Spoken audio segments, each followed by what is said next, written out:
c'est Cécile. Voilà pour notre nouveau direct aujourd'hui.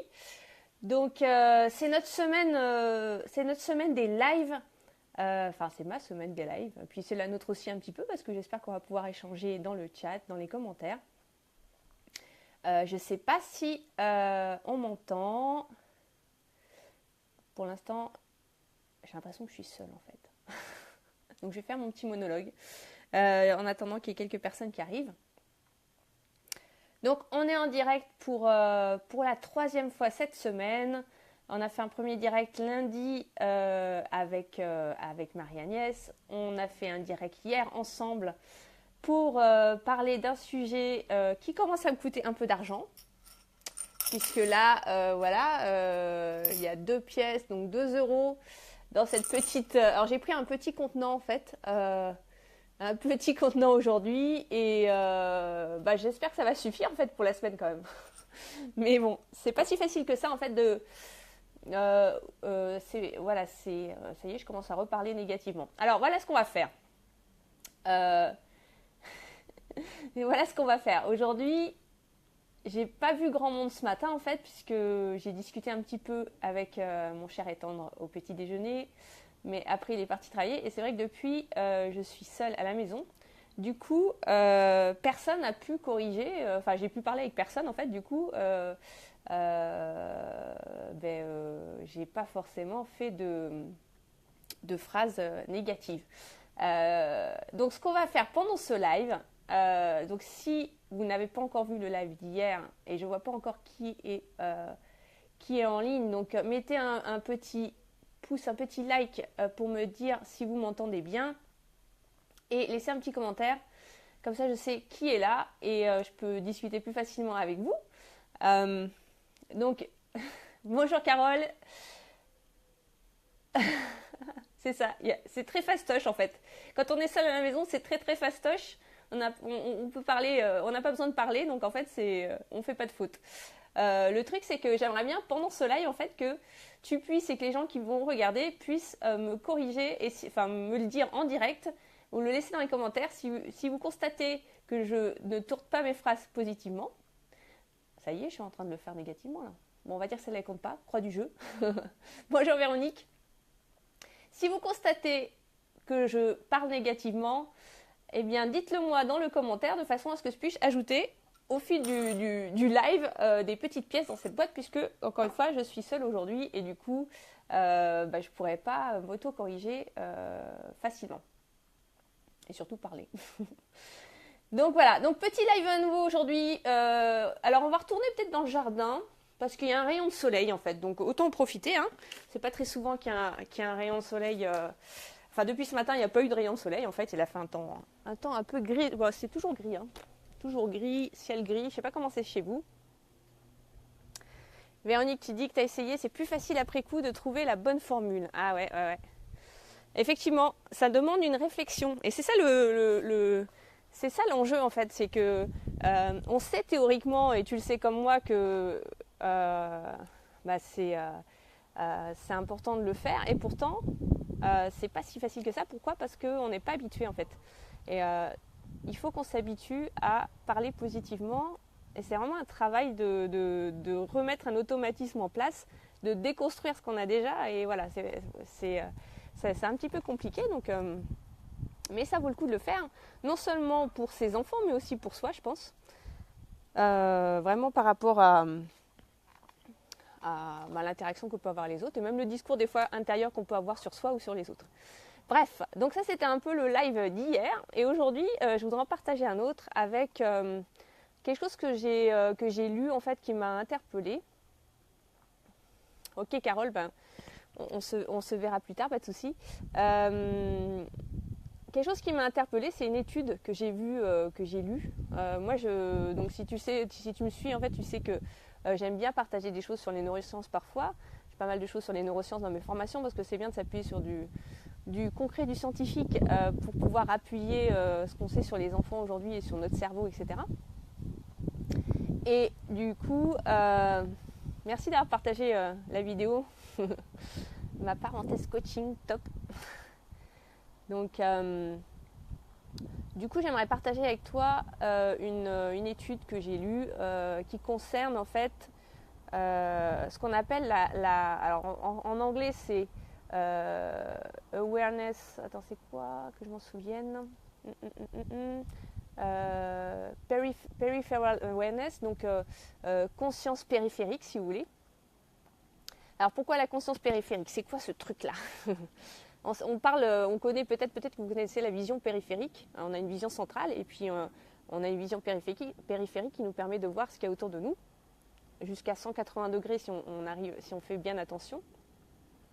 Mais la conscience périphérique, c'est plus large que ça englobe tous les sens en fait. Donc ça englobe l'auditif, ça englobe évidemment la vision, ça englobe différentes choses. Et cette étude, qu'est-ce qu'elle démontre? Elle démontre que les enfants de moins de 14 ans, eh bien, ils n'ont pas une conscience périphérique aussi développée que celle des adultes. Et c'est important d'intégrer ça. Pourquoi? Parce que quand, admettons, on est dans la rue et on dit à nos enfants, ils sont concentrés sur un point, par exemple ils sont en train de regarder quelque chose, ou ils sont en train de jouer quelque chose, ils sont en train de regarder une affiche, ou ils sont en train de regarder le chien qui est en train de faire ses besoins dans le parc ou autre, et ils sont concentrés sur un point, et bien en fait on peut leur parler, on peut leur dire des choses, on peut leur essayer de capter leur attention, et ils ne sont pas capables de le faire. Et ils ne sont pas capables de le faire parce qu'ils n'ont pas une conscience périphérique aussi développée que la nôtre. Alors ça ne veut pas dire qu'ils n'ont pas la vision aussi développée que la nôtre, parce qu'un enfant qui n'a pas de problème particulier de trouble, il est capable, il a la même vision en fait, il a la vision centrale et la vision périphérique, mais il n'utilise pas son potentiel à son maximum comme un adulte pourrait le faire. Et encore, moi je suis je dois être comme les enfants en fait, parce que j'ai parfois du mal aussi à faire plusieurs choses en même temps, et quand on me parle des fois, souvent, mon conjoint vous dira souvent, je fais pas attention. Donc voilà, donc c'est important de prendre ça en compte. Alors c'est vraiment une étude qui date de 2014, je pourrais vous partager si vous voulez la source, mais c'est bien de prendre en compte ça pour qu'on se rende compte à quel point on est parfois, on demande des choses à nos enfants qui ne sont pas capables encore d'intégrer. Et donc ça peut être parfois même dangereux, parce que si ils sont attentifs à quelque chose dans la rue et ils ne vont pas forcément être attentifs à leur environnement, par exemple pour traverser la rue, ou et c'est pour ça que c'est important d'assurer leur sécurité. Et voilà, c'est pas forcément que les tout jeunes enfants, parce que c'est jusqu'à 14 ans cette histoire. Enfin jusqu'à 14 ans, voilà, l'étude en tout cas a été réalisée auprès d'enfants qui ont jusqu'à 14 ans. Donc je voulais partager ça avec toi. Je ne sais pas si toi tu as parfois du mal à capter l'attention de tes enfants à travers, voilà, que ce soit dans la rue, que ce soit même chez toi, hein, parce que c'est valable aussi quand un enfant évidemment est concentré et est en train de regarder soit la télé, une tablette, est en train de regarder un téléphone, ou il est en train de lire un livre. C'est la même difficulté. Donc est-ce que tu peux me dire dans les commentaires si tu as déjà vécu ça? J'imagine que oui, mais voilà. Oh oui, Véronique, ok. Donc